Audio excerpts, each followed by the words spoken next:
Yo, what's good everyone? Welcome back to my channel.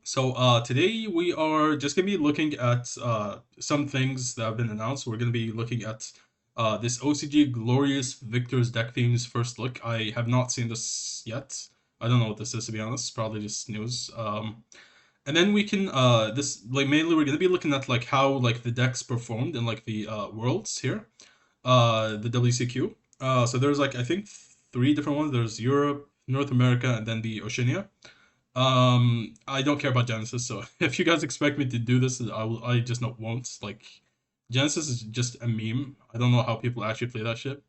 And yeah, we'll also look at the OCG top decks to see like how everything is going. So it's mainly going to be more like a discussion, like looking at like how the decks are performing and like where the meta is going at the moment. But yeah, so how about we start off with this first? Let's see what this is. So Konami have revealed the first new details of Glorious Victor's the next deck build pack. Okay, I'm not gonna lie. What is a deck build pack? I'm a noob, I know. So is this like where they give you like only a couple cards to like be able to like build a deck? Like you combine it with like other cards that are already existing, or is it like they make like a whole new archetype? But then why call it like a deck build pack? Okay. Set coming in the OCG on September 5th, 2026. So September 5th, huh? This is basically the same time that I think we're getting the overframes. So this is in 2 months, basically. Well, like you can say like a month and a half, or yeah, it's just 2 months. Let's just say that. As with previous deck build packs, this set will contain 3 brand new archetypes with a teaser of a new card from. Ooh, okay, we're getting a teaser as well. All right, so this is coming in 54. Actually, I was calculating like how long it takes for September, and it's just literally right here. 54 days, guys. All right. First of all, we have this deck theme. One Sinat. Okay. This is short for Sinat Nakt Sphinx. This is like ancient Egyptian stuff, right? A theme that ritual summons a new king by using monsters without effects. What?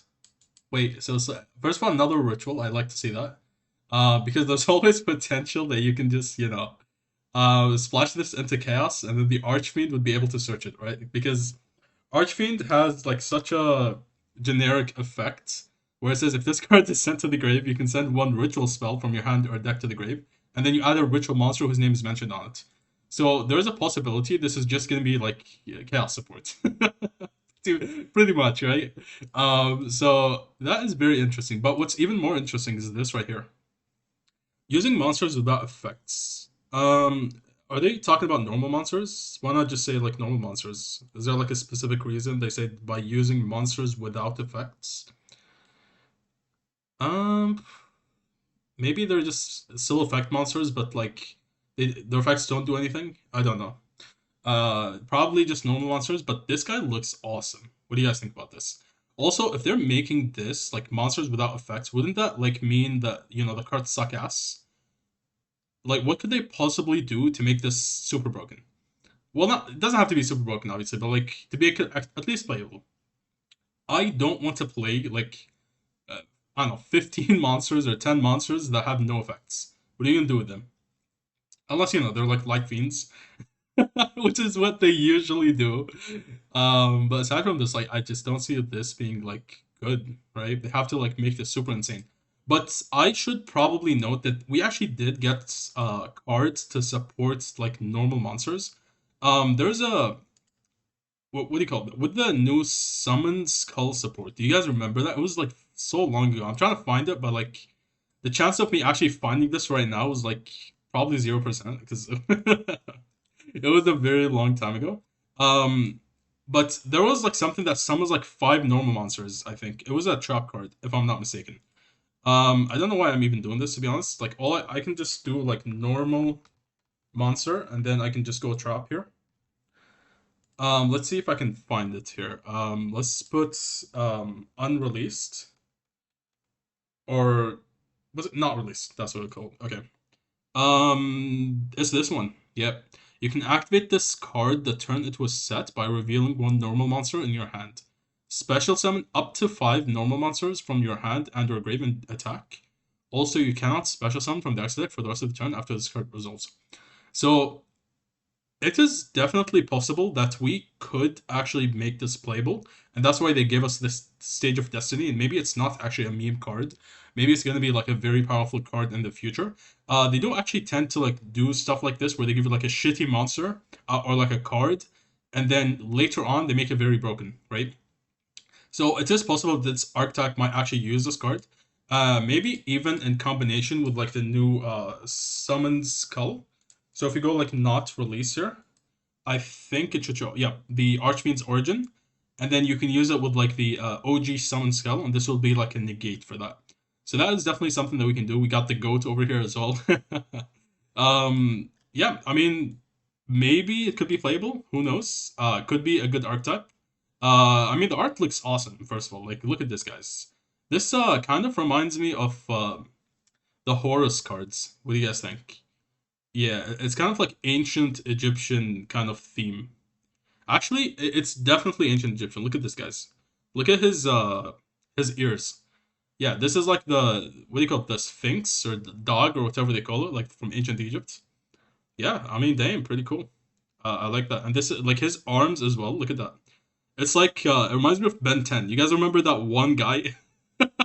What's he called? The alien that is like Crystal or something. I forgot what he's actually. You know what? Ben 10 Crystal Alien. This guy. You guys remember this guy, right? This is literally him, right? It's him with like an ancient Egyptian touch to it. So they have like this armor thing over it. But that's literally him. Damn, they actually, got inspired from Ben 10 like what 26 years later or some shit. Also, I like the aura coming out of his art right here. Very cool. It gives you like this space kind of vibe, no? Yeah, or like mythical kind of thing. Okay. Nice first theme. I do like that it's a ritual as well. I feel like they should print more ritual stuff, and also like because it's a ritual, there's obviously like a lot of generic stuff that can be used with this. You can use Zana possibly if something goes to the grave, and you can use it to add your ritual stuff. But this is not the main card. There's the new Link 2 that is going to be adding like ritual monsters. What is she called? I forgot this one. Saber's Contract Witch. Two monsters with the same type. I would think this is not too hard to actually make, especially if they make these like normal monsters in a way where you can just cheat them out really quickly. But the issue is like you get locked into the extra deck, right? Because if you use like that one trap card that I showed. So maybe it has like its own thing where like spells are gonna be summoning multiple monsters. Or you know what? Actually, I think I know what they're gonna do with this. I hate to admit it, but like, do you really think they want you to summon monsters without effects? Probably not. They're gonna use a spell to ritual from deck by milling the ritual spells, just like the Mitsurugi ritual is, right? That's most likely what they're gonna do. I think that is very fair because these have no effects. They have learned their lesson from Mitsurugi, so there's no way they would allow you to do that with monsters with effects, right? So there's the Ash line, which can also like reveal a ritual monster, and then you can add like a different one. If I like just looking at this, I feel like because this is possibly a Sphinx. What do you guys think the type for this is going to be? I actually just don't know. I would have maybe divine or something. Probably not. Um, yeah, I mean, I really don't know, but like, I would probably not call this a spellcaster. But then again, it's Yu-Gi-Oh, right? They can literally call it whatever. So yeah, like Ashran could be used in this deck. Probably Cyber's Contract Witch is just another option as well. But yeah, these are like the main stuff. So very cool archetype. I really like this Ben 10 alien guy. All right, so deck theme 2, we have Ray's Moon. Ray's Moon. Okay. Is that Cielo? Cielo the Ray's Moon Veil. A theme that shines brighter and brighter the harder one yearns for the moon. What in the world is that supposed to mean? Of course, it's another waifu deck, guys. You guys need to stop buying that shit. So like, stop printing shit like this. All right, we want to see this. Okay, this is what we want. We want like mythical, ancient bullshit, all of that. All right, We don't want to see this fucking shit. We're just done with fucking women, bro. Like fucking waifus, bullshit. You guys need to stop buying these waifu pillows of all this bullshit, the mats, everything, right? We need to just, phase out of this fucking bullshit. You guys have been on this for like 15, 20 years now. It's enough. You guys have enough waifus in the game. This is enough, guys. I feel like I'm the only one saying that at the moment. Like I'm literally alone on this. Guys, I need someone to support me with this. Alright, I guess it's another waifu deck. Fucking hell. A theme that shines brighter than back to the one.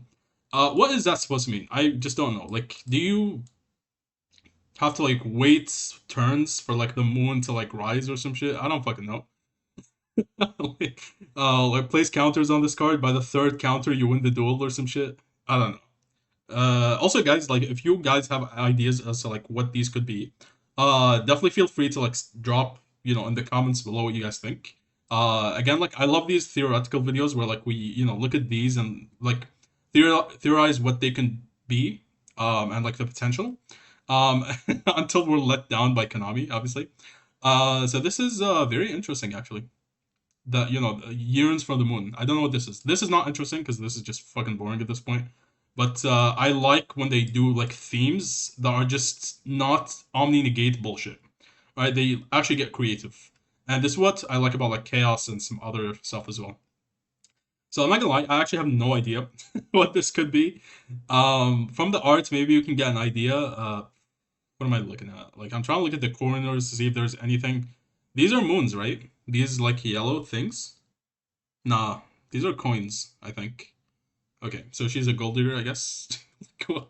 What is like this art supposed to tell me here? They should like usually show something within the art that like gives away what this could be. Like I can see, what is this? Like a pool table in the back row? Is that what this is? I don't know. All right, so this archetype is just maybe there's hope for this because of this. But aside from this, like I don't think I will ever play a waifu deck. I'm gonna be honest. All right, let's watch this one. So I think there were three, right? This is the last one. Yeah, three brand new archetypes. Xeno Vader. Xeno Vader. Okay, that's a interesting. Oh my god, they do this again. This is guys. This is a big issue because like when you actually try to like type in the cards, the issue is like this is fine because it's at the end, but like with Malice, for example, if you go Malice, okay, Malice has like these weird I think they removed them, right? The Q and C and stuff. They weren't like this before. But like if you look at Ignister, for example, it's like at Ignister and like they have like these weird symbols. And I hate that. It really makes it really hard to actually search the cards. So thank God for Yu-Gi-Oh! Meta. It makes it super easy. Um, Xenovader, okay, interesting name. So this guy's name is Hollow Devour Xenovader.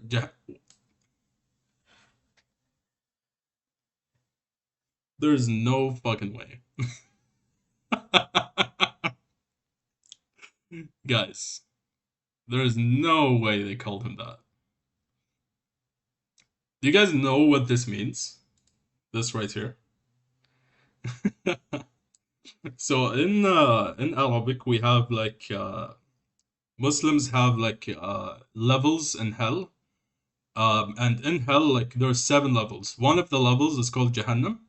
So this is basically like hellfire, is what this is saying. And the only thing running on my mind now is like, who in Konami made this? We need to find this guy and fire him at all costs.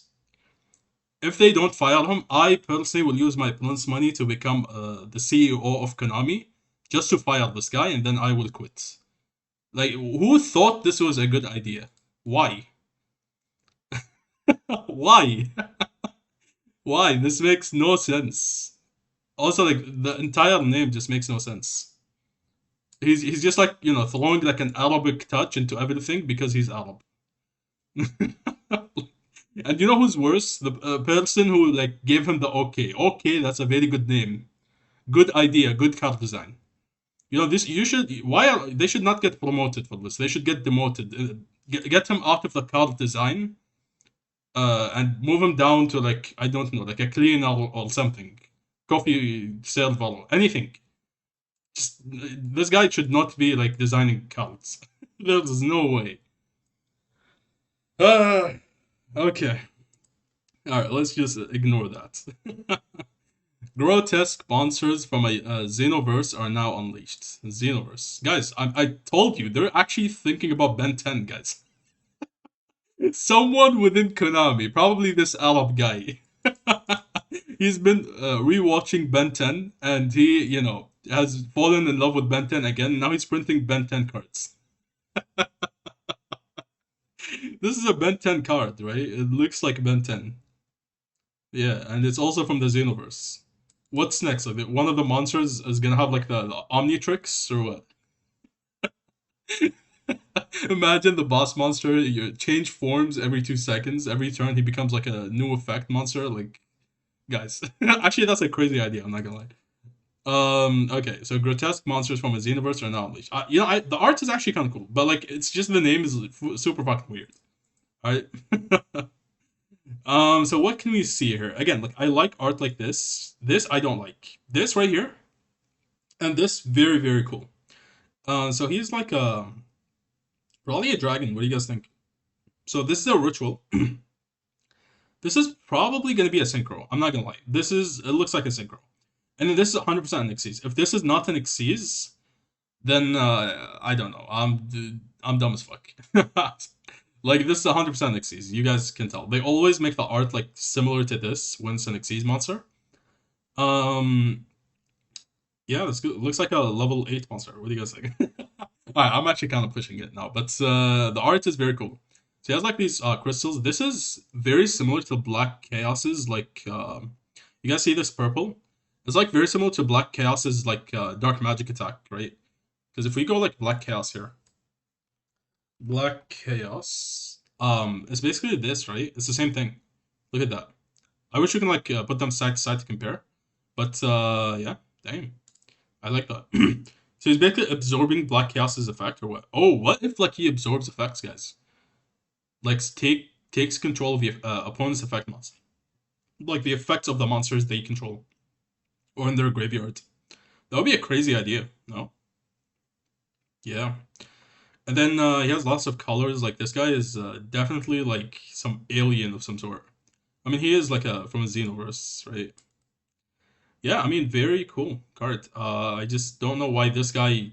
How is this related to Hell whatsoever? Like, like, in what way does this like symbolize Hell? I can see like the. You guys see this background where it's like what is this, Bermuda Triangle or some shit? It's like a portal opening up, and he's coming from a different dimension.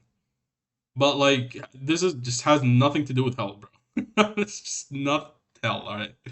Um, what are people saying here? Ray's Moon feels like a pendulum archetype. Yeah, I mean that is possible. Yeah, this could be a pendulum or a synchro. That is true. Yeah, which I'm excited for. And then probably that goes well. Primite's innovative something that art is really cool. I have a feeling it's gonna be a D Fisher. Oh yeah, that is true. That is very true. That could be symbolizing D Fisher. All right, damn. All right, so out of these, I really like this one. This one is like really speaking out to me here. Then this one's very cool, minus the name. And then this is just like I'm just gonna step on this and just never actually look at this or even react to it. By the way, if you guys like wonder why I don't like or play Witchcrafters and Fairy Tales, because it's just a bullshit deck, guys. I don't like to play waifu decks. They're just for I don't want to insult you guys, but like it's just a horrible deck. Right? I'm a grown ass man now. Right? I'm like in my early 20s. I should not be playing shit like this. All right, my testosterone's too high for this. So, anyways, let's just move on. So this was interesting themes. I'm not sure when they will actually like reveal this. Probably like actually because they're themes, they're probably gonna reveal them like very early to like the release date instead of like the other packs like Beyond the Brave and so on. Okay. Interesting. So we're gonna skip this Genesis bullshit. So let's actually look at this one. So this is Oceania World Championship. So this is like Australia and so on. Um, Official Konami first place will be earn a yep. So this one had 299 players. Let's see. Cool Tune Chaos Ritual. Chaos Ritual 13.3%. Wow. That's interesting. Raw. Look at that. Chaos first place. Exactly. Like Chaos just best deck, guys. Like you guys just don't understand. You guys disrespect the deck. So second place is actually what is this? Archmage? This is Archmage, right? Let's look. This is what in the world? Okay, no wonder he made it that far. He's playing the floodgate. He actually plays multiple floodgates. That is just disgusting. Yeah, this is why Chaos is goated, because Chaos does not care about these fucking floodgates. Like, we just destroy them anyway. We don't care about not activating spells or everything getting banished. Who cares? Like, we just play through that, right? This Mad Lad's actually maining a evenly matched. God damn. Two crown, three FNV. Okay. Interesting deck. But it's basically just a floodgate deck, right? I don't think I've seen that before, but it looks kind of boring. I'm not gonna lie, this is just boring. Like, you put up your Archmage stuff plus add floodgates to it and just, set a crown or whatever and pass. Whatever. Whatever. Let's actually look at. Can we see the Chaos deck? No, we can't, unfortunately. No deck. This is kind of sucks. Mainly, actually, I do know what this guy was playing. I think he was on Mitsurugi Fiendsmith Chaos, which does actually make sense why he maybe like topped, because he has multiple different engines. So you can't counter Chaos if he's also playing Mitsurugi, because you need to counter Mitsurugi, but then he also plays Fiendsmith, so you have to counter Fiendsmith. Does that make sense? Like, if you activate Joel and Lockbird to counter Mitsurugi, Chaos and Fiendsmith play through that. And then, like, if you stop them with, like, Full Loss or whatever, Chaos plays through that as well. And then, like, if you want to board break and you put up a lot of interruptions, Mitsurugi and Fiendsmith cover that, and then Chaos adds that extra push to, like, completely destroy the board with, like, Swordman and so on. So, like, the deck is good, but it's super bricky, which is why I don't play it, right? But maybe this guy has found a way to actually make it, not bricky and play it very consistently. So who knows? It's probably a 60 card deck, but we're gonna have to see. Then third place we have Branded. Nice. Branded's just so goated. Like, look at Brand, just still topping after years and years. Just still one of the best decks. So this is pretty standard. I don't see anything like abnormal here. Yep, plays the Spark here because we can afford to do that. I guess Mixuza is like the only difference post like Chaos Origins. And then everything else is just normal. And then the side deck is Second Rest, Spots, yeah. A lot of people have actually been playing Pot of Sloth, and its value actually did go up, or so I heard. I pulled 2 copies of this because I don't know if I mentioned this, but like I bought some Chaos Origins packs. So I bought 4 boxes, and I opened them and I got Black Chaos, the one I wanted, the Overframe Black Chaos, the Ritual Monster. So I was very happy about this. I also pulled the Starlight, what do you call it? The Eon, Transcendence Eon, Invoked. They pulled 2 copies of this. So maybe I can, sell them and buy like a Black Chaos, because I pulled 0 Swordsmans, which is very annoying. Yeah, this is just a standard branded build. Again, like with branded, it doesn't matter if it's a standard build or not. At the end of the day, what matters is the player. If the player is a good pilot, he can make this deck look like, the best deck. And then, if you play the same deck, but you're a different player and you're not that experienced, you are not gonna top, even though you're playing the top players' decks, right? So this is what I like about branded. It ultimately comes down to who's piloting the deck. And Chaos is actually quite similar in that sense. And then all these like floodgate decks, like like my little brother who's like, I don't know. I actually don't know how old he is. I'm not gonna lie. But like, even a 2-year-old can like figure out the game plan with this and just put up a floodgate and just, mindlessly win. Like, this is not, it doesn't take skill to do that, right? He mains evenly matched. Just no brain, just activate evenly matched and go on, right? And then we have Cool Tune, 4th, Steven Medhurst. Who is that? Steven Medhurst. I don't know who that is, to be honest. Then we have another Chaos player, Yuri Melenkov. Does this guy look Russian? So basically, we have like 2 Chaos Rituals here in the top 8s. One of them got first place, and the other top 8s. Okay, interesting. And then we got Cool Tune third place and Branded. Sorry, Cool Tune fourth place and then Branded third. Then we have more cool tunes. Blitzkrieg is very interesting. That actually made it this far. I really need this guy's deck list. I want to see like what he's playing. I'm not sure if we can actually look up the deck list. I don't know why it's not updated here, but yeah. And I'm not gonna look at any like cool tune decks. I think they are just no. Oh, there's also another Blitzkrieg. Hold on a second, guys. So top 16, there's another Blitzkrieg who's playing 2 green, 1 Emmy, 3 Crack, 3 Thunder Ryo, 3 Surge, and then he's also playing the Urania. Nice. I don't see that many players play this actually. I think it's a very good card.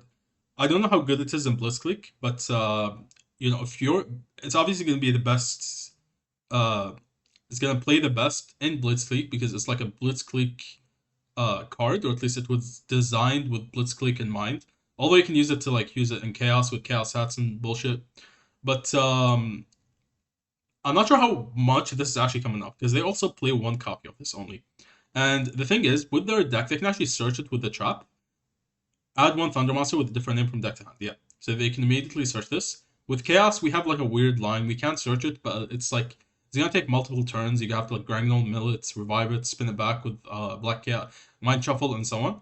But it's not a bad card because it can also negate as well, right? So this is very interesting that this Blitzkrieg player is playing it.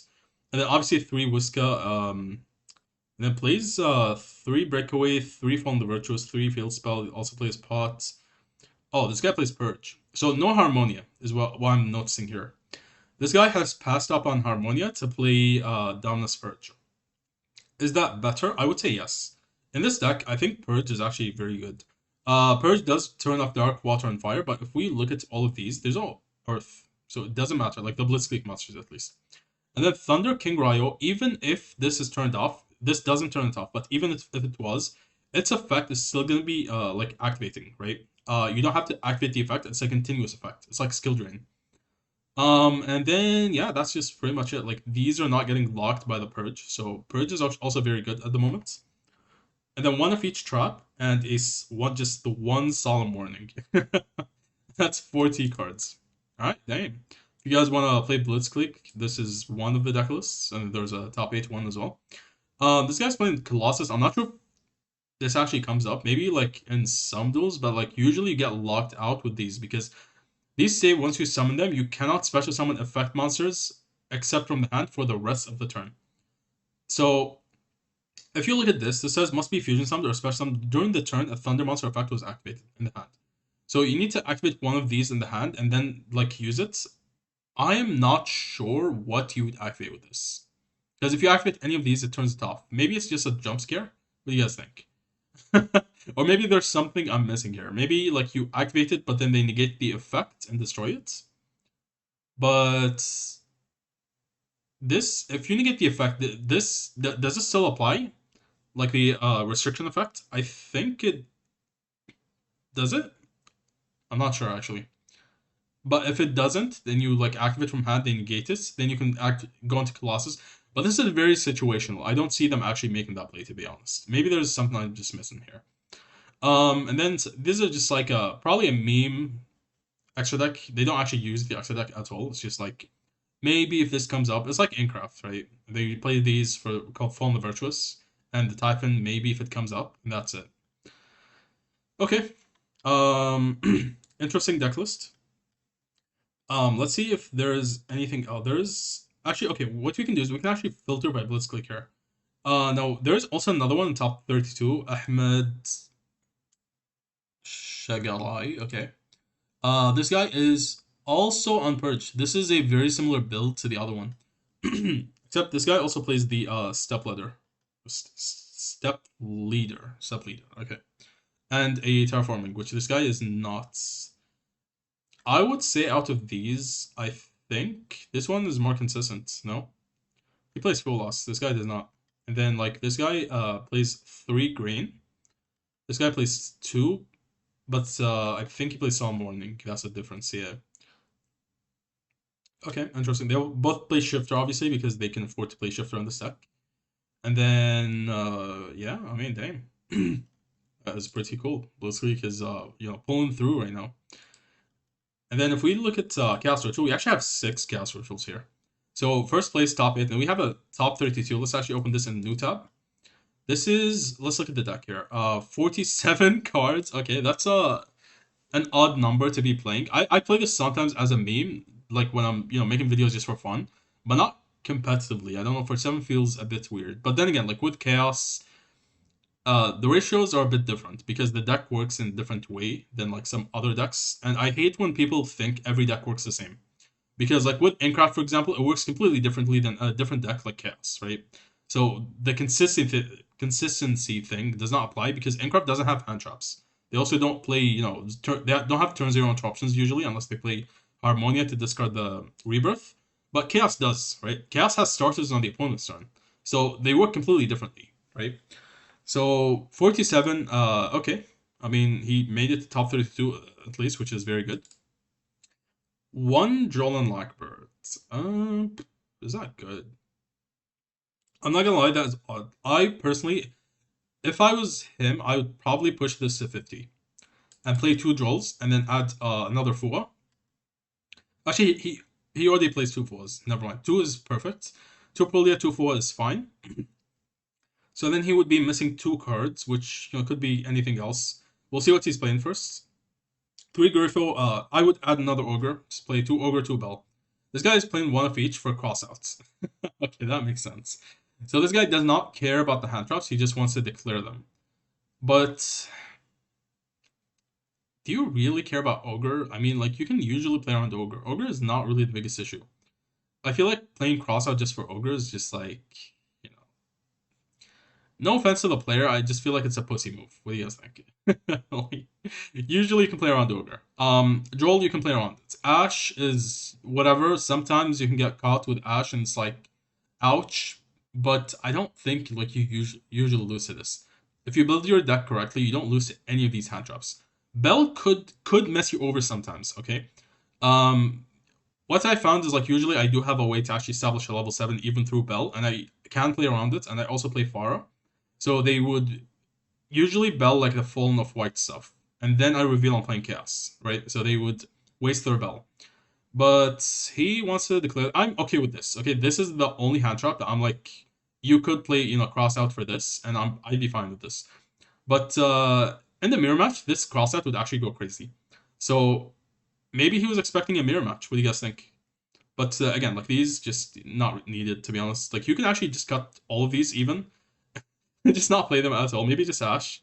So 1, 2, 3. You cut 3 cards. You play 44, and you're good. Yeah. Plays the Dogmatic Ecclesia, so this is not a branded build actually. This is, he just plays this to search Fallen Virtuous because he plays Lulu probably. Yep. Okay, interesting. 2 Fua, 2 Perulia, 3 Celtic Sage because he plays hand traps and he wants to draw them. Fair enough. 2 Skull Archfiend, 3 Harmonia, 1 Maximus. Again, same idea as the Virtuous. He probably plays Antis. Yep, he does. 3 Swordman, 1. Okay, he also plays pre-prep. Okay, I don't like pre-prep. Okay, I know it can be a like pseudo starter. It's not really like a real starter. It doesn't do anything on, so it doesn't establish mind shuffle. Like, would you rather open pre-prep or Fallen of White is the question. And the difference is like Fallen of White does require some engine, like you play like 3 of the Fallen of White and then 1 Ecclesia to make that possible, and then 1 Cartesia. But these are all starters, right? Cartesia can be used with any Light and Dark, which we have a lot, even hand traps, that you can fuse with into Gragnall. Then Gragnall dumps the Archfiend, and then you get your Ritual, which means it's doing the same thing that Pre-Prep is doing, except it doesn't play into Droll.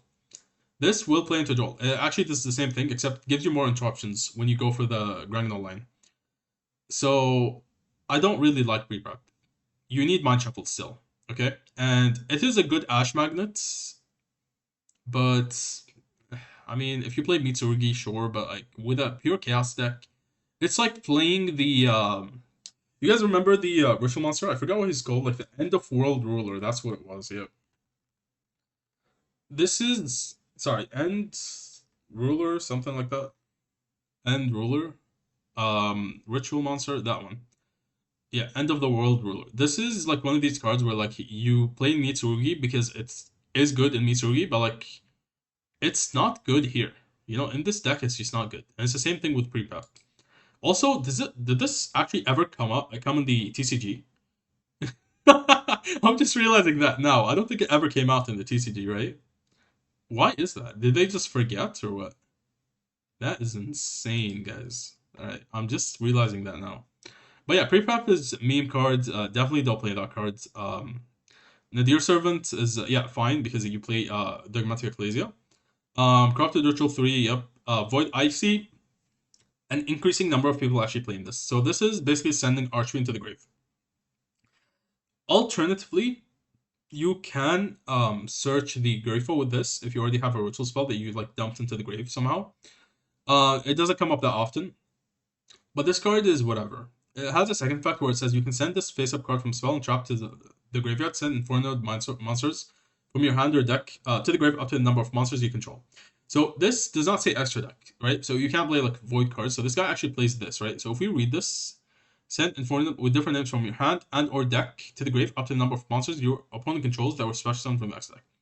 So this doesn't really do anything for you. Okay, I see why he plays this in the extra deck. This is not for this. It actually searches the Void Apocalypse. So you go like Maximus or this, and you search the Apocalypse with this because when sent to the grave or banished, so even under like draw, you can still get access to this, right? You go Nadir Servant, yep, and then you add a Dogmatic monster from your deck to hand that has less attack. So this has 1100. This is actually wait. What are you adding of this? Oh, you can't go Nadir actually. Yeah. I don't think you can Nadir this because you need something with attack less than or equal to the sent monster. So this is 1100, and this is 1500. It's actually more, so you can't actually search this with Nadir even. Yeah, I mean it's mainly for like Maximus, I would think.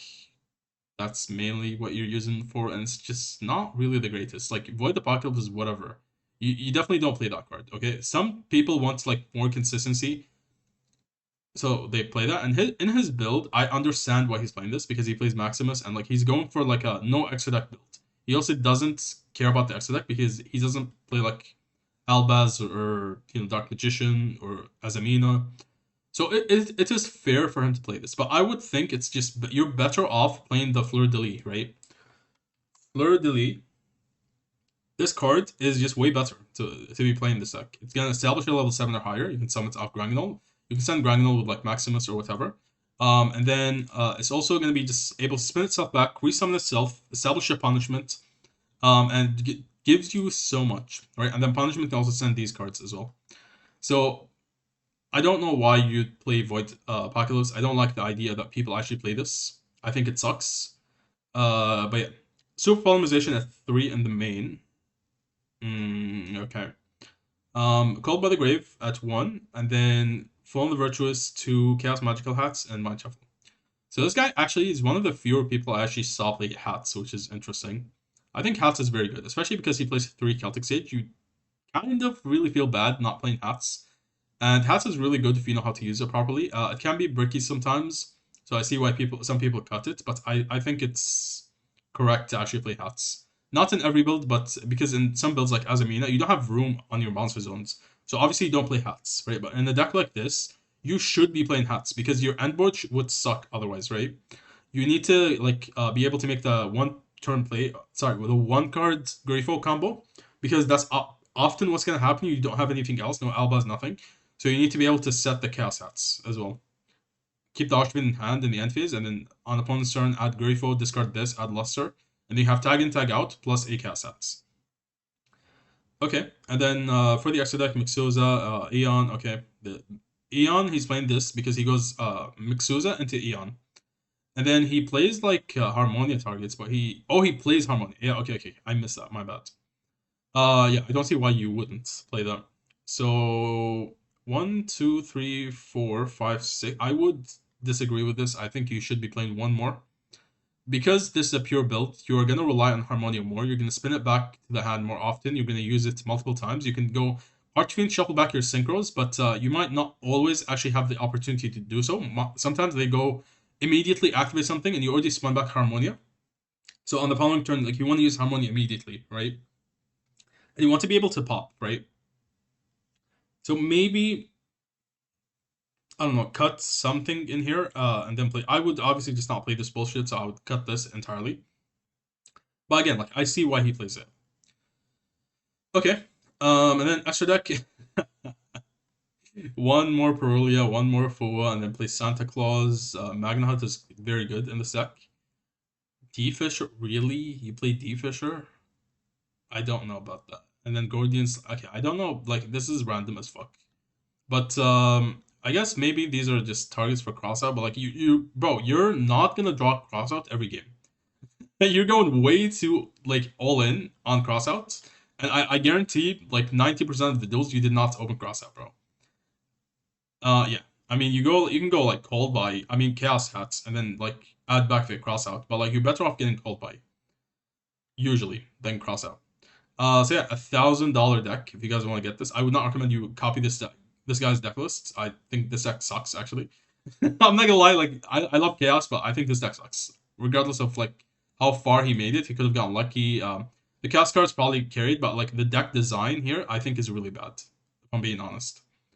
But yeah. So then we have this guy Brendan Lee. He is playing a branded build. So he plays 3 Gurful, 3 Ash Blossom, Soul Resonator. I hate this card, but again, it's fine to actually play this in the TCG. Fallen of Albaz.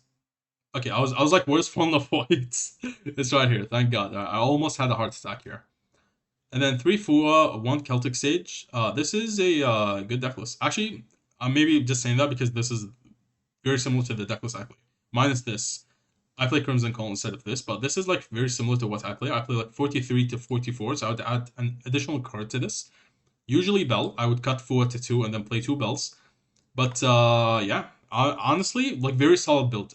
Talents in this deck is so good. You guys disrespect Talents. I don't know how people don't play Talents in this deck. It's so good. The fact that you can go Chaos Stats as well. He doesn't play Chaos Stats here, so that's also another thing that I would change, because I don't play Super Poly in my main deck. If there's a lot of Cool Tune, I would. But what I usually play against is not Cool Tune.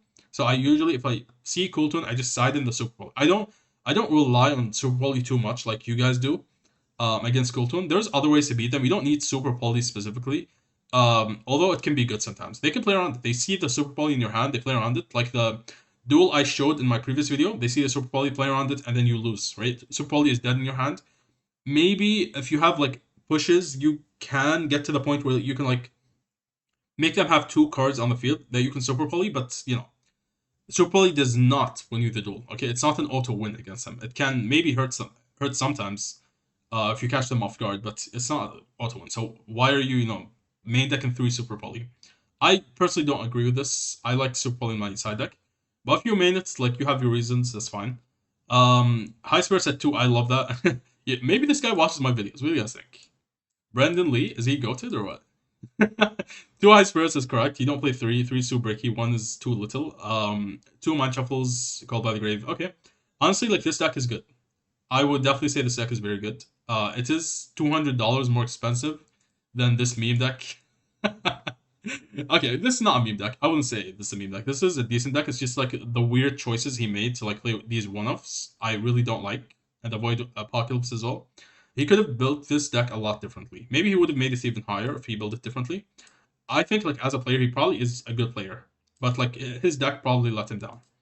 But again, like I don't know. I don't watch his duels, so don't take my words here about this. Talents, 3. Okay, yeah, solid deck list. Extra deck is also solid. 1, 2, 3, 4, 5, 6. 6 is fine here because he plays branded stuff. So 6 is definitely correct. I don't play Super Poly in my main, so I have more room, so I can actually play 7. I don't play Wind Pegasus, but this guy is a mad lad. He doesn't play Pack Pits. I I don't know about that, but maybe it's because he plays Super Poly and he doesn't want to discard a lot. But I think Pack Pit is way too good not to play, because you don't always want to spin back or like do stuff like that. Sometimes you want to actually push the card into the back row. One of them being Mirror Jade. I like to push Mirror Jade into the back row with the Harmonium. So okay, solid deck list. Side deck again very solid. He plays the Solemns. Also plays Impulse. I'm actually fine with this in the side deck. I would not main this, but in the side deck you can. You can also play Spark in your side. Pot of Sloth, very good. Illusion Gate, Illusion Gate. How do I feel about Illusion Gates? I mean, depends on how you use it, right? If you use it against a deck that has like level 7s or higher, you can nuke their board, take the level 7 while you already have a mind shuffle established, and then you can spin it back to their hand. But I don't think this is necessary. This can get belt. That's the main issue with Illusion Gate. I would rather play Raigeki than Illusion Gate, I'm not gonna lie, because I don't have to pay half my life points. I also don't have to, get belt on a board breaker. So yeah. Golem, I would play 3 golems, and then Perulia, Droll, okay. Solid deck list. And then I think there was one more. It was this guy right here. Kevin Lin. I feel like I've actually no. This is the Blitzkrieg player. It's this right here. So if we go Chaos here, this one, Douglas Tran. 42 cards again. Oh yeah, that's a big difference. Yes, yes, yes, yes, yes, yes. So the previous guy was not playing Pharah. I play Pharah in my deck. I think Pharah is necessary in the deck. Actually, I've definitely gotten to the point where I think it's necessary in the deck. It's a staple. You definitely don't take out Pharah. That is mind blowing. I don't know how people do that. So Soul Resonator again. Plays the Dogmatica Ecclesia. Alright, nice. 3 Full Loss, 2 Fallen of White, and then 1 OG Albaz, 3 Celtic Sage. And then 1 Farah, and 2 Super... I like two Super Poly here. Super Poly is one of these cards where the more I play in my main, I have tested this in my Chaos builds. I think it sucks. I think it's horrible. It doesn't really come up that often. It also always bricks my hand. I feel like that most of the people who say like, this deck bricks a lot, they play Super Poly in the main. Once you cut the Super Poly, I feel like your deck is just gonna be like way more consistent.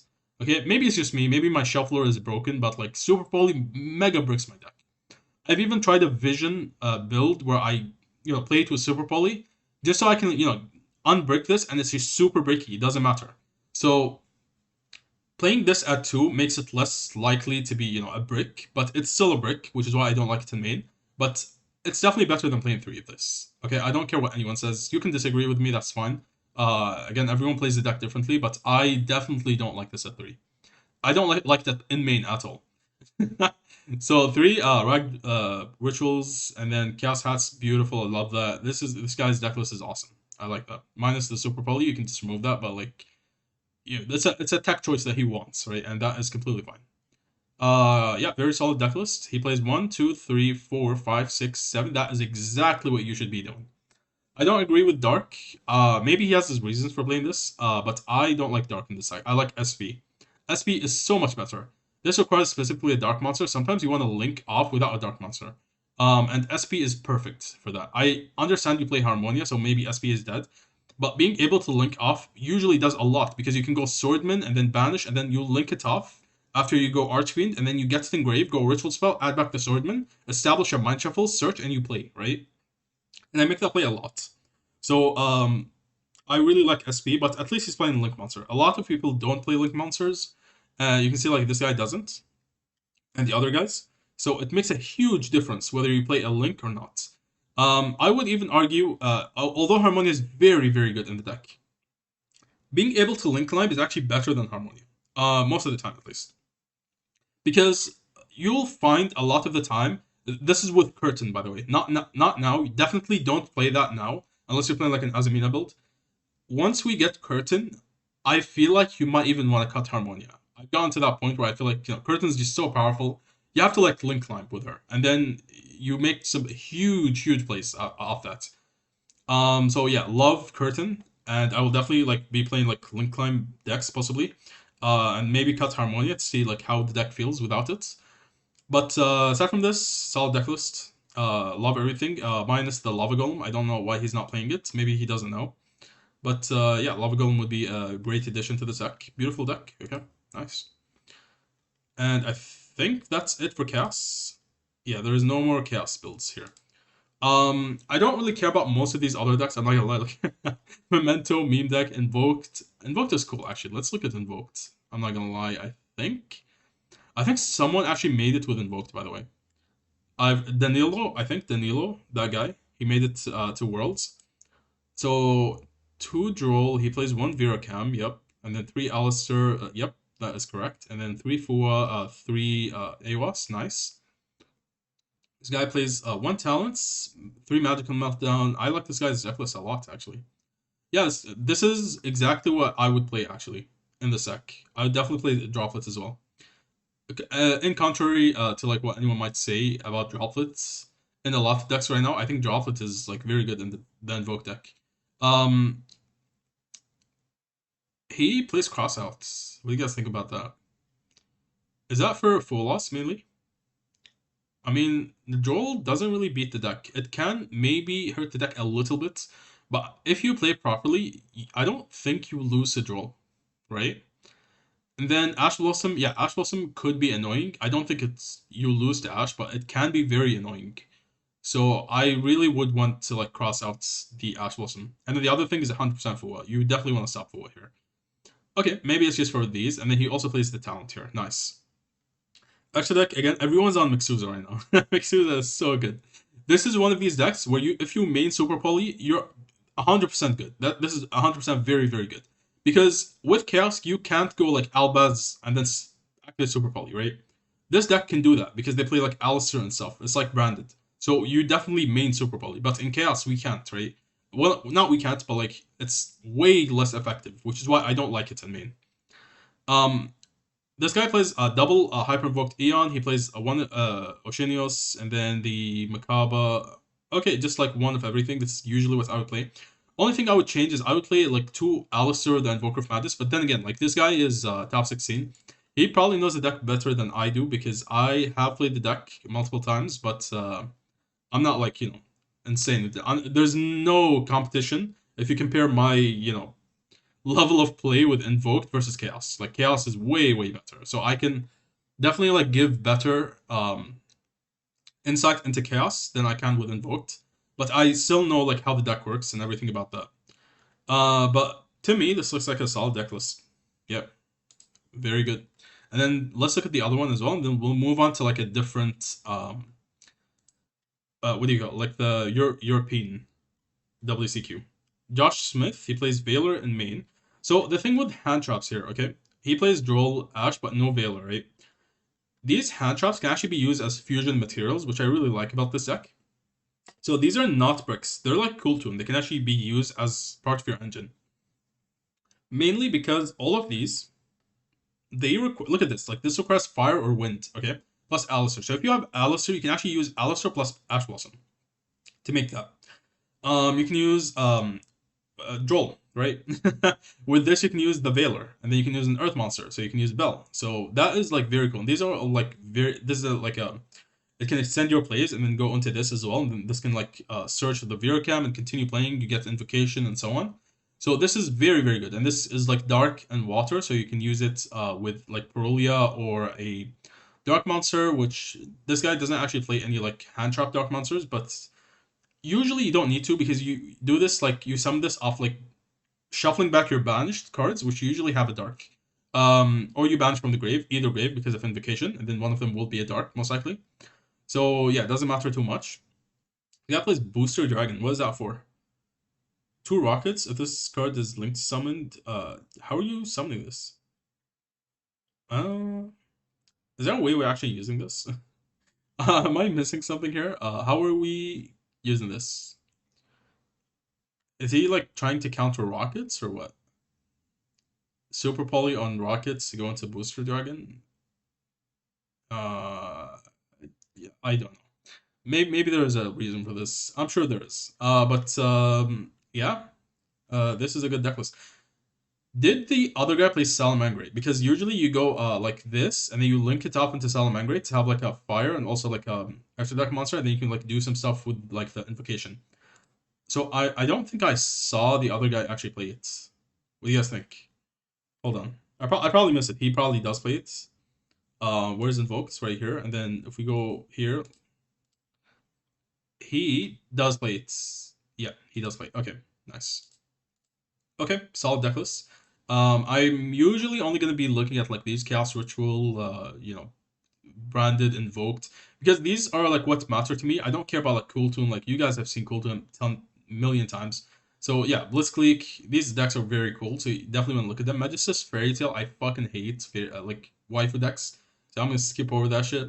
But like, this is what it's looking like in the Oceania World Championship qualifiers at the moment. Lots of Cool Tune. Then Chaos Ritual is also dominating with 13.3. Definitely not as much as Cool Tune, but still very good. And the Chaos Ritual actually won here. So yeah, and then Branded still here, Elf Notes. Yeah, I mean this is pretty much what we expected the meta to be. Then if we go here to the North America Championship, what in the world is this? Guys, how many players did we have? 2,800 players. And this is the results. Only Cool Tune and Sky Striker. There's one Sky Striker at the top, from guys. Top 8, only one Sky Striker. And then 7 Cool Tune. Do you guys think this is a healthy meta or not? Do you guys think this is tier 0 or not? What do you guys think? I mean, it's not tier 0. As long as Chaos is around, Cool Tune will never be tier 0. Fuck that deck. But Ryan Yu still won. You know what? He is the fucking go. Like, you guys got fucking destroyed. All of you guys got fucking destroyed by a mere Ryan Yu. Playing Sky Strikers. You know what? Let's go. I don't really like Sky Strikers, but this is awesome. Like, I wish I could actually see his deck here. Then yeah, these guys just fucking got destroyed. L L L L L L L. And everyone else who played Cool Tune L. This is not cool. Okay, this should not happen. Okay, especially after you release a new pack, which is super hype, like Chaos Origins. This should not happen. This means that your box failed because of you not actually hitting anything on the ban list. If they had hit Cool Tune on the ban list and actually like properly limited them, I don't think this would have happened. You would have seen more of the new other decks like Blitzkrieg, Invoked, Chaos, and so on. This should not have ever happened. So if you are a North America World Championship, sorry, North America player, I would suggest you leave the country. Go to Europe, go to anywhere else where people are actually playing other decks because this is cancer. I don't know how you guys actually play Yu-Gi-Oh! In like a meta like this, guys. I feel sorry for you guys. You guys saw like the Oceania one. Come to Australia, all right? Come to Australia. We play like all of these cool decks. What the hell just happened? I don't know what happened. So yeah, we play like all of these cool decks. Look at this. This is what I would call a healthy meta. We have like a bit of everything. All right, mine is Cool Tune. Fuck that deck. Once they ban a lot of these cards and we get rid of them, this is gonna be like a super nice meta, right? We're gonna have so much fun. Chaos, Branded, Elvenode, Blitzkrieg, Sacred Beast, amazing, right?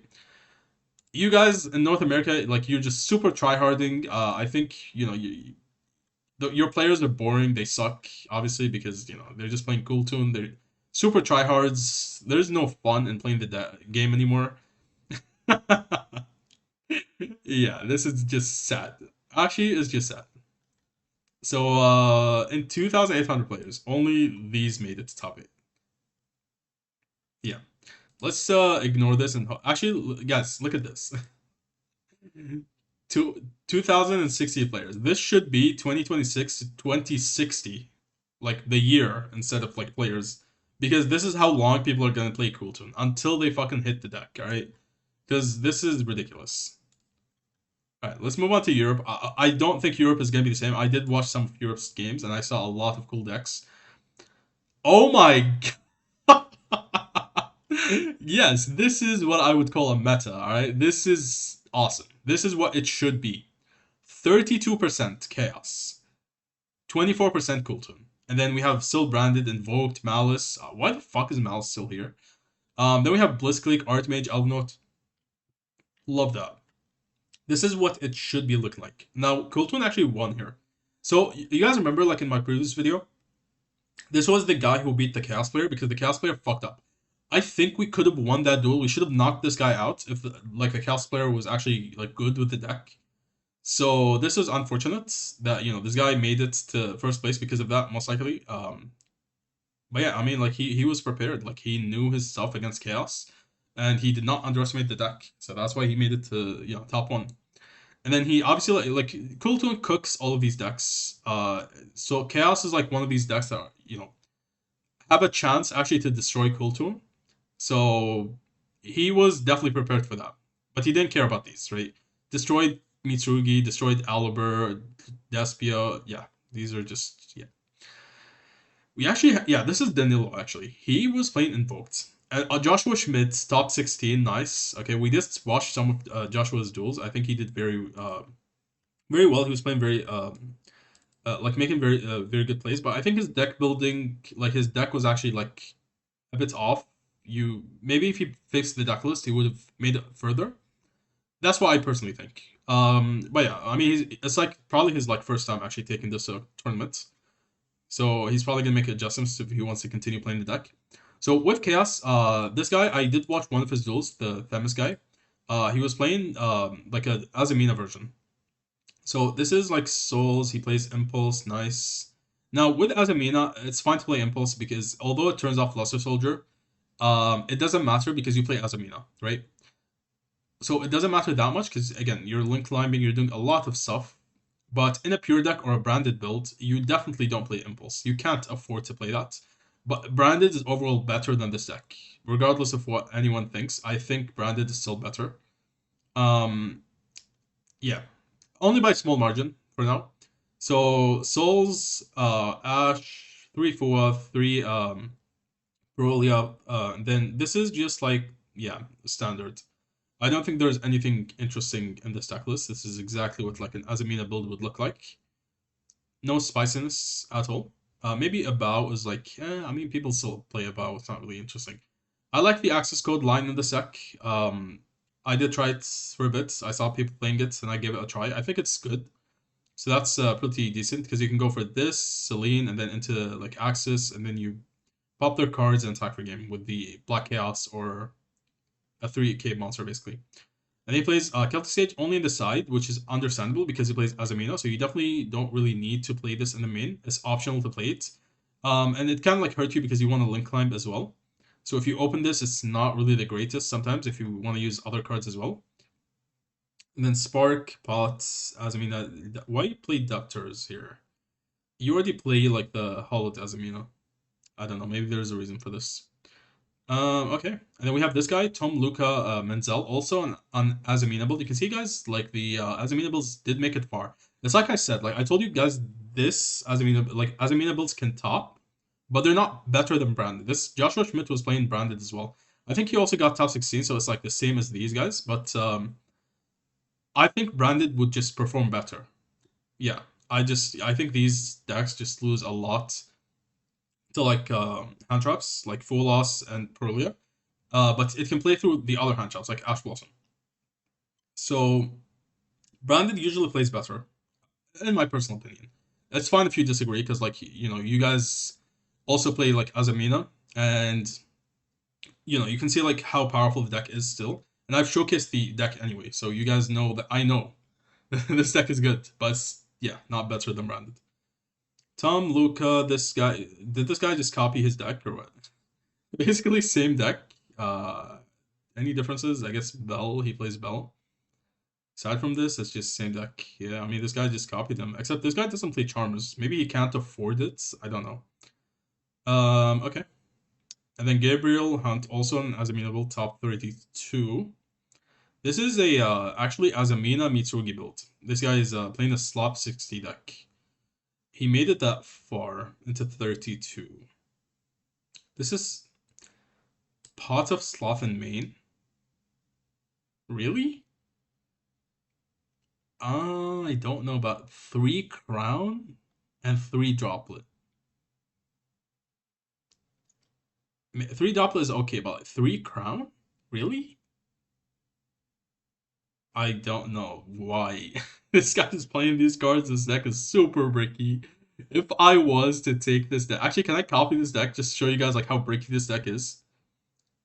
Can I build in deck builder? Maybe that will work.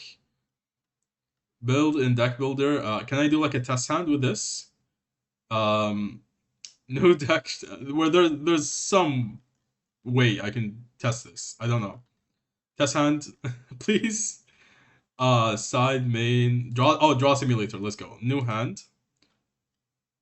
Okay, this hand we can actually play, but how many mind shuffles does he play? he plays he plays one mind shuffle. Yeah, actually he plays two. Okay, okay, never mind. This is just not showing like the other one. So we actually can play with this hand. Okay, and then if we get draw, we get draw into droplet. Okay, new hand. Pre prep plus prayers. How are we bridging? Does he have the Mitsurugi bridge into chaos? I can't see the extra deck actually. Okay. I would assume he does. And then he has, for going second, he has full loss as well, and actually decent going. It's not the worst going second here, but it can definitely get stopped super easily. Ash on this, and then Bell this, and you lose basically, unless four resolves. So if they Ash the four, this would resolve by Ash, but then they have negates for these, right? So you have to crown. It is possible to still like play with this, and then yeah, actually, you know what? I maybe stand corrected because this is actually looking way more consistent than I thought. Okay. Yeah, I mean, well, now we're starting to break. Okay, now this is definitely better than I thought. Okay, never mind. So I was wrong on this. You do you, Mr. 60 slot. What the hell is this? Neither player can synchro. Is this for Elf Notes? This is kind of based, I'm not gonna lie. Okay, nice. And then this guy, Kostis Gertsikis. Okay. What is this guy playing? Another Azamina build. This is a 40 build. This is a 41 build. This guy's also on 41. Plays Zombie Vampire in this build. Actually, this is the 60 card guy. Yeah, this is again like the exact same as the other. Maybe they tested together so they have the same deck lists, I guess. And yeah, that's basically it for that. Interesting deck list. The Mitsurugi one is interesting actually. Definitely caught me off guard. That's actually not that bricky. It's more consistent than I thought. Actually, it may even be more consistent than like pure chaos because he has like Mitsurugi as well, and there's a lot of like starters Mitsurugi, but Mitsurugi in general is usually bricky. But like you have prayers, right? Prayers is not limited. I think it's not limited here in the TCG. It's only like OCG and yeah. Okay, yeah. Never mind. Very good. And that's it for like the Euro, I guess. And then let's actually quickly just look at OCG, like what's happening here. Tune 30%. Yeah, I mean that was inevitably gonna happen until we get Mind Mirror Force. I don't think Tune is gonna be that big of an issue once we get like Beyond the Brave and Mind Mirror Force with the utility selection and stuff. They should completely like blow out Tunes. I think Tune will be still in the meta, but it will not be top deck because you know of all of these like blowout cards. I think Elvenos will also get hit very hard by the Mind Mirror Force. They will definitely have to like adjust their board to play around these cards. And then Unchained. How do I feel about Unchained? How is Unchained doing so good here? Let's actually take a look at the deck. Let's see what they're playing with Unchained. So this guy got first place in a community tournament of 20 players. He is playing... Oh, he plays this package. Okay, with Muting in the Sky, he plays this new continuous spell. So they are only playing one of this Kimura guy, which I agree with. They do play the Secretism. I think Secretism is like super mid. I don't really like this card too much, to be honest.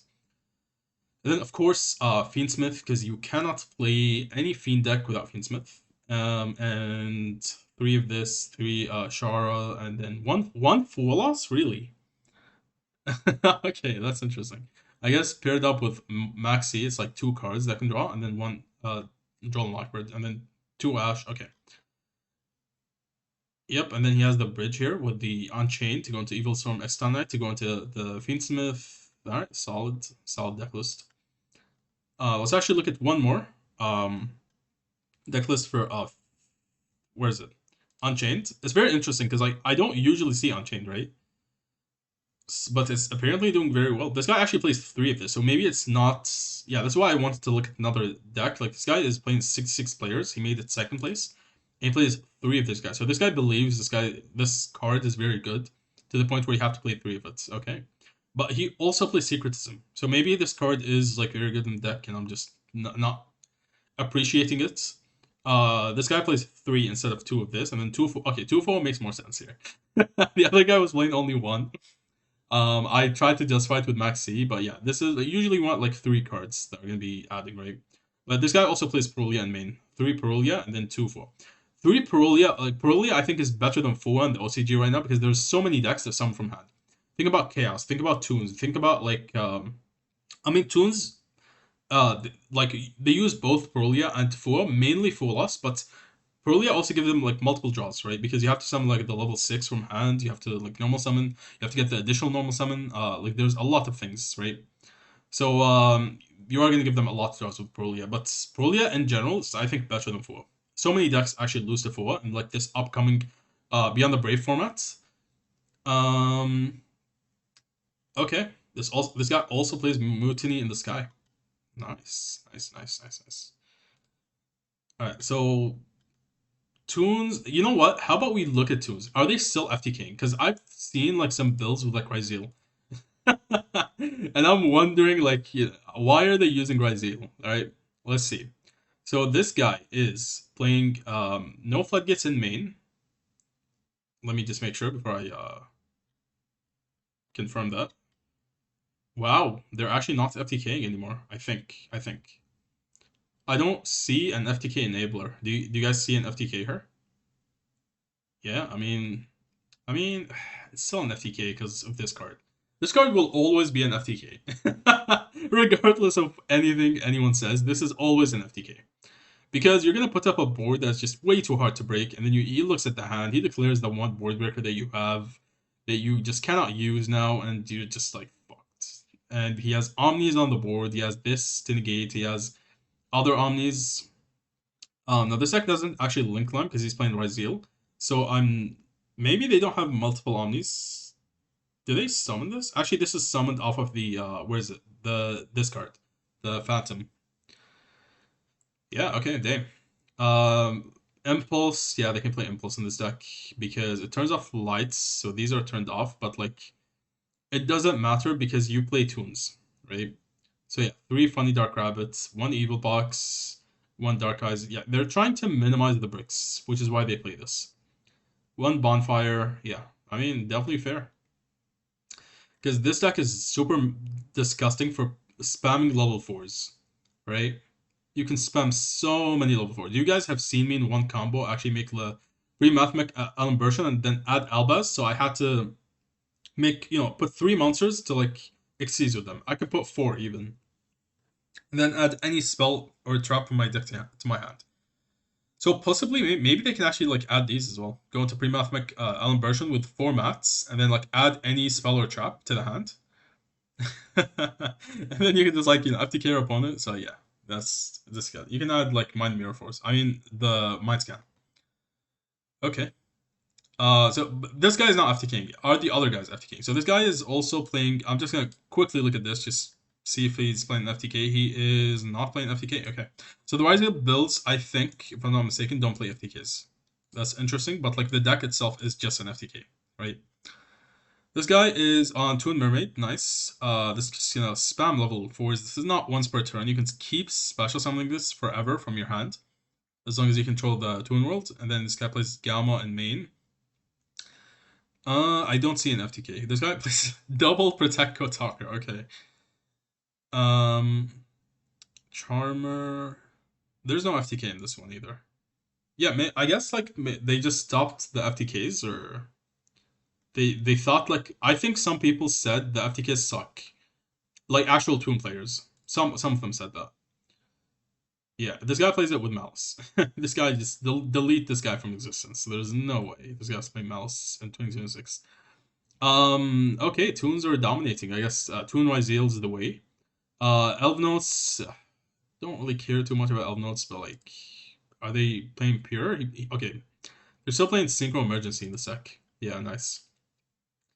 Scat Striker, whatever. Cool Toon, whatever. Branded, sure. Look at Cool Toon.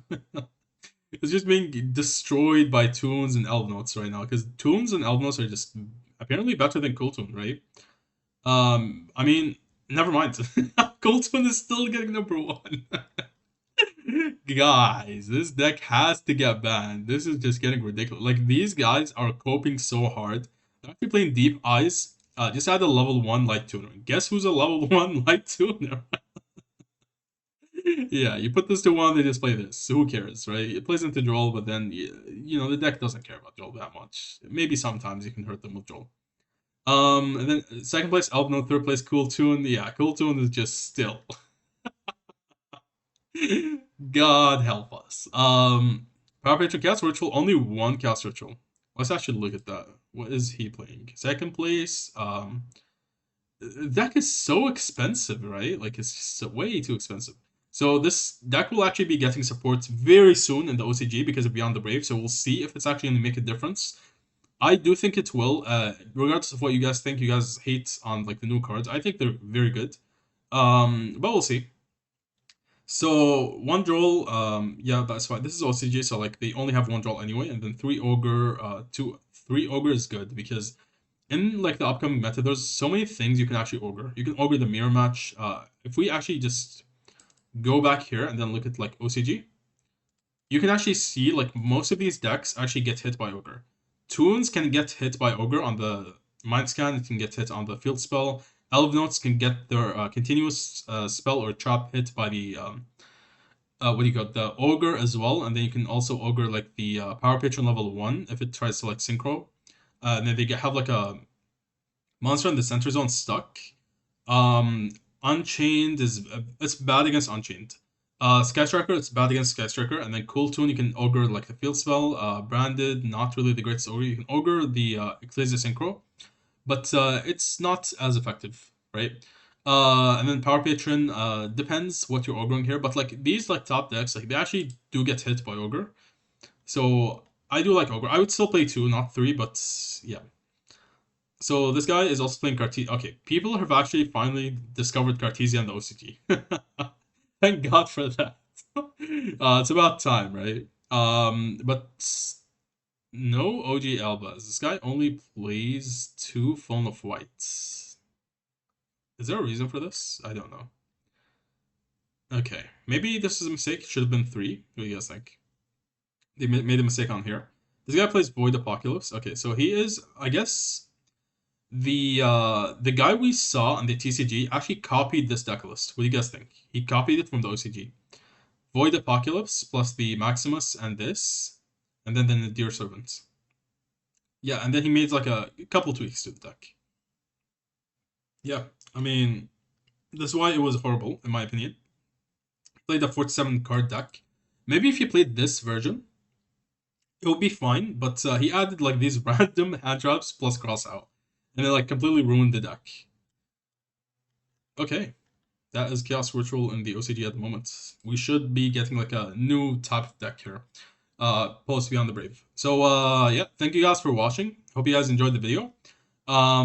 It is quite interesting to see like they're actually making these new archetypes and they're headed like towards a direction where like they're making stuff like this. I really like that. And we'll have to see. Like let me know what you guys think about like these cards and like these themes and like what you think they're gonna do with them. And you know what they're gonna do as an archetype. But yeah, thank you guys for watching. Hope you guys enjoyed the video. This has been a long video. So yeah, catch you guys in the next one.